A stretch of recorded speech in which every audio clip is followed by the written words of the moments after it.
is a condition of what Nietzsche calls the pure free-willed subject. I purely abstracted from anything objective in the world, reflect inward on myself, and pull from this inward source, right? This is where, you know, if you're spiritual, now's the time to be spiritual. If you're religious, now's the time to be religious, right? If you just hopped up on drugs, this is where drugs factor in, right?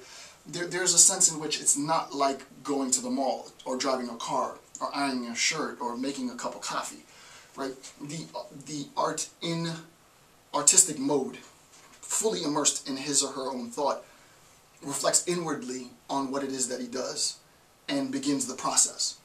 The product of that methodological work, the product of that process, that introspection, becomes the artistic work.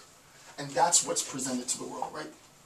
An understood, an understandable, and easily, hopefully, digestible, a very highly contextualized, very interpretive, conflictual representation, right? That's interesting for discourse, interesting for what have you. The distinction between the two is that the artist, this is the work of the artist. Through the work produces the art. Right? The next image underneath that is it's pretty self-explanatory, right? The artist as genius, as a pure free-willed subject, produces the piece, produces the artwork as a product of his or her work, his or her effort. Again, what I'm doing here, I wouldn't go so far as saying is artistic, but I think it's an easy way to understand the concept. The actual lecture series, the work, what you're watching right now, it's a performative piece, right? This is the work, and the work then becomes the art. But this is a representation of sort of the internal subjective. It's just a surface level sense in which you can have understanding of the internal subjective experience of me, right? This is the refined product of all of that convoluted internal assessment. The artist presents the piece, but the work it's a manifestation of that inward subjective experience. To be technical, the internal rather, has been made external, right? For the artist, the subjective experience, right, from a pure free will subject. The internal has been externalized, right? The internal has been made external.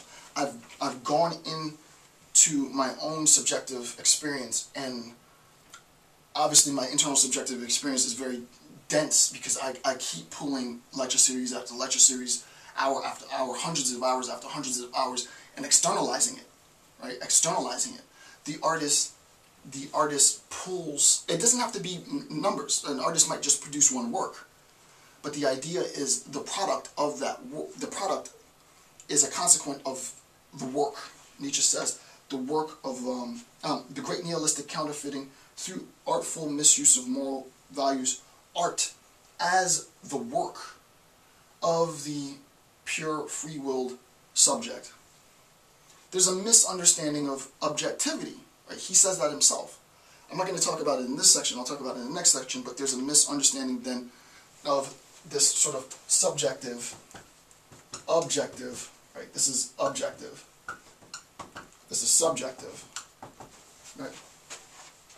There's a misunderstanding of this sort of subjective, objective bifurcation, and the artist and the idea of art and aesthetics is a great way of conflating, of discrediting this sort of rather arbitrary subjective-objective distinction.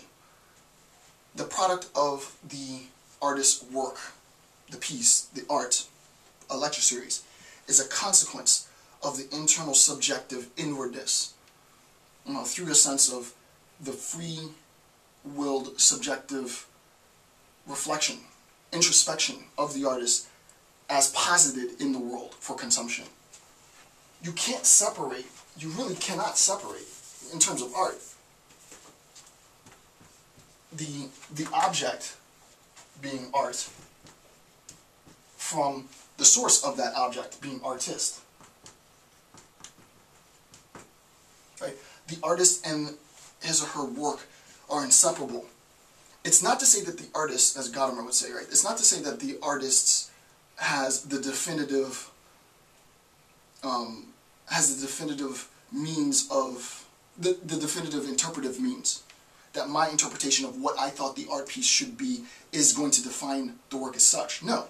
Once I put it out into the world, especially if it's good art, it's very highly contextualized, the community, in a sense, you can get almost Saussurian in this, the linguistic community is going to absorb the piece and then define what that piece is, so that there will be a social narrative that describes that piece. That social narrative may or may not agree with what I intended the piece to be. I didn't really intend the piece to be that, but this is what it ended up becoming. I didn't think it was going to be that when I created it. The idea is, however, it's impossible to separate the artistic influence, subjectively, of the artist from the product of the subjective experience creates the objective. Again, this is not like the gravitational constant, right? The subjective experience creates the objective reality, right? So there is a sense in which if that thing doesn't exist in the world, right? So what doesn't exist in the world now is, let's just say, LGBTI recognition, right? Let's just say, for example, LGBTI recognition doesn't exist in the world now. The artist recognizes a lack. The artist, in a sense, creates a lie, creates a narrative in which this does exist. It doesn't exist yet, but they create a narrative in which we can see ourselves within the heterosexual